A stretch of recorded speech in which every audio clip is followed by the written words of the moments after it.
क्या करें अगर आपकी कंपनी, आपके बॉस आपसे बोले कि रेजिग्नेशन दो, रिजाइन करो और जॉब छोड़ के घर बैठ जाओ।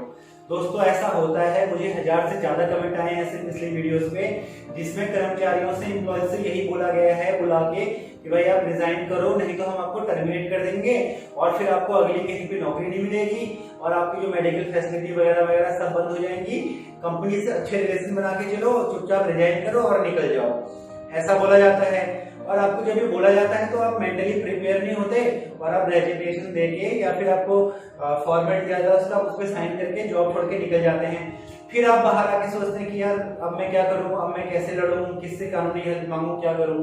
पर दोस्तों एक बार आपने रिजाइन कर दिया तो फिर आगे की राह मुश्किल हो जाती है। तो आज की वीडियो में आपको यही टिप बताने वाला हूं कि उस टाइम पे क्या करना चाहिए, रिजाइन करना चाहिए, नहीं करना चाहिए। अपनी जॉब सिक्योर करने के, जॉब बचाने की, जॉब से रिलेटेड बहुत अच्छे टिप्स मैं आपको बताने वाला हूं, बहुत इंपॉर्टेंट है, इस पे ध्यान दीजिएगा।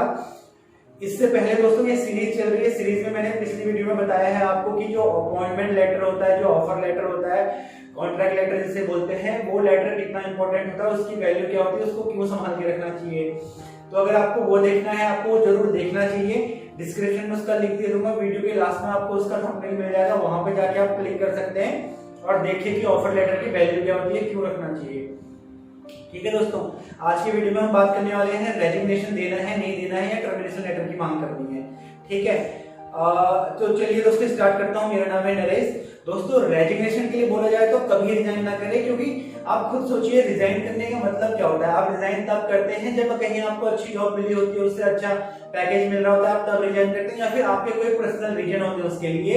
ऐसा नहीं है आप किसी और की वजह से रिजाइन करें। मतलब अगर कंपनी में आपका बॉस आपको बोल रहा है कि रिजाइन करो, तो आप उनकी मर्जी से खुद की नौकरी क्यों छोड़ें। आपको रिजाइन नहीं करना है इस कंडीशन में, अनटिल अनलेस आपकी फॉल्ट हो सकता है वो आपको बचाने के लिए आपके लिए बोल रहे हैं, आपने कोई इलीगल एक्शन लिया हो और आपको बोल रहे हो कि आप टर्मिनेशन से अच्छा है कि आप जॉब छोड़ दो, आप रिजाइन कर दो, तो वो अलग कंडीशन है। इसमें सबसे पहले आपको ये जानना जरूरी है कि टर्मिनेशन के रूल क्या होते हैं, कि किस बेस पे कंपनी आपको टर्मिनेट कर सकती है। जो आपको धमकाया जाता है, आपको डराया जाता है कि आप रिजाइन करो नहीं तो हम आपको टर्मिनेट कर देंगे, दूसरी जगह नौकरी नहीं मिलेगी, तो आपको जानना जरूरी ये है कि टर्मिनेट क्यों कर सकते हैं। क्योंकि दोस्तों अगर आप रिजाइन नहीं करेंगे, सपोज आपने रिजाइन नहीं किया, आपने बोला ठीक है टर्मिनेशन लेटर दे दो, तो कंपनी आपको टर्मिनेशन लेटर तब तक नहीं दे सकती जब तक उनके पास टर्मिनेशन का लीगल रीजन नहीं होता। ठीक है, तो कई बार कंपनी के पास टर्मिनेशन का लीगल रीजन होता नहीं है, वो वैसे ही तुक्का लगाते हैं, वैसे ही चांस ले रहे होते हैं, रिजाइन करो नहीं तो निकाल रहे हैं हम, तुम्हें कहीं नौकरी नहीं मिलेगी, डराते हैं और आप रिजाइन करके निकल जाते हैं। तो कंपनी को टर्मिनेशन उस लीगल उस तक जाने की जरूरत नहीं पड़ती, आप पहले ही आत्मसमर्पण कर चुके होते हैं, रेजिग्नेशन आप पहले ही दे चुके होते हैं। ठीक है दोस्तों, रिजाइन नहीं करना है पहली बात। दूसरी बात, कंपनी में आपसे कई बार ये बोला जाता है, आप ऑफिस गए आपको बोल देगा अरे भाई आपको निकाल रहे हैं, आपको कल से ऑफिस नहीं आना है, आप कल से ऑफिस मत आना, आपको टर्मिनेट कर दिया गया है। और जो सीधे साधे एम्प्लॉय होते हैं वो अगले दिन से ऑफिस नहीं जाते कि भाई मुझे निकाल दिया है। तो दोस्तों ऐसे मुंह से बोलने से नहीं होता है। समटाइम बोल दिया जाता है आपको मेल पे भेज देंगे आपका टर्मिनेशन लेटर, आप कल से मत आइए, पर वो नहीं भेजते हैं। और क्योंकि आप काफी दिन तक ऑफिस नहीं जाते तो वही आपके लिए एक माइनस पॉइंट बन जाता है। कंपनी वाले यही बोल देते हैं कि काफी टाइम से ऑफिस नहीं आ रहे और ये प्रेजेंट नहीं रहते, तो वहीं पे एक आरोप ये लग जाता है कि आप केयरलेस हैं अपनी जॉब को लेके। ठीक है दोस्तों, आप प्रूफ नहीं कर पाएंगे कि इन्होंने मुझे ऐसा बोला था। तो अगर आपको मौखिक बोला जाता है कल से ऑफिस नहीं आना है, तो आप टर्मिनेशन लेटर मांगिए, अदरवाइज आप ऑफिस जाइए। ठीक है दोस्तों, और टर्मिनेशन लेटर की बात मैं कर रहा था, तो टर्मिनेशन लेटर मांग लीजिए, आप रिजाइन मत करिए।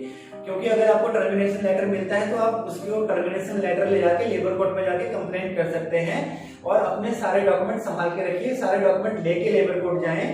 दोस्तों आपको बता दूं, लेबर कोर्ट और जो नॉर्मल कोर्ट होता है उसमें बहुत डिफरेंस होता है, मैं बहुत बार बता चुका हूँ ये चीज। लेबर कोर्ट में आपकी पूरी मदद की जाती है, लेबर कमिश्नर से मिलिए, बहुत अच्छे से आपको गाइड करते हैं।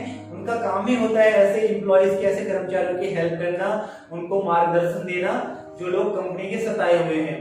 ठीक है दोस्तों, तो अगर ऐसा कुछ होता है तो आप लेबर कोर्ट में जाएं, वहां उनसे मदद लीजिए। और दूसरा, आप लेबर हेल्पलाइन पे भी फोन कर सकते हैं, नंबर है 155214, ये स्क्रीन पे भी आपको लिखा हुआ मिल गया, तो आप यहाँ पे फोन कर सकते हैं, ये भी आपकी शिकायत दर्ज कर सकते हैं या फिर आपको मार्गदर्शन कर सकते हैं, आपको गाइड कर सकते हैं। तो दोस्तों ये थी आज की टिप, रिजाइन नहीं करना है, टर्मिनेशन लेटर की मांग कर लीजिए भले ही, और दूसरा, अगर वर्बली आपको बोला जाता है कल से नहीं आना है, आपको टर्मिनेट कर दिया गया, तो बातों में ना आए, झांसे में ना आए, ऑफिस जाएं, अदरवाइज टर्मिनेशन लेटर की मांग करें।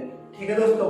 बाद में फिर आप यही सोचते रहेंगे कि आपने लेटर देके, रेजिग्नेशन लेटर देके गलती तो नहीं कर दी, और आपको फिर आगे मुश्किल होगी अपनी कानूनी लड़ाई लड़ने में, क्योंकि रेजिग्नेशन का मतलब है आपने अपनी मर्जी से जॉब छोड़ दी है। तो आप फिर बाद में बोले कि फोर्सफुली भी आ गया, तो हो सकता है आपकी बातों में यकीन ना किया जाए। ठीक है दोस्तों, तो ये था आज का ज्ञान।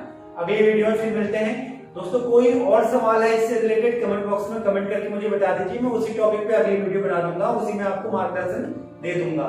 क्यों? क्योंकि हजारों कमेंट आते हैं, तो हर एक को रिप्लाई करना मुश्किल होता है। तो इट्स बेटर कि आप कमेंट में बता दीजिए, मैं उस पर एक वीडियो अलग से बना दूंगा। तो दोस्तों इजाजत दीजिए। Thank you very much. जय हिंद, जय भारत, नमस्कार।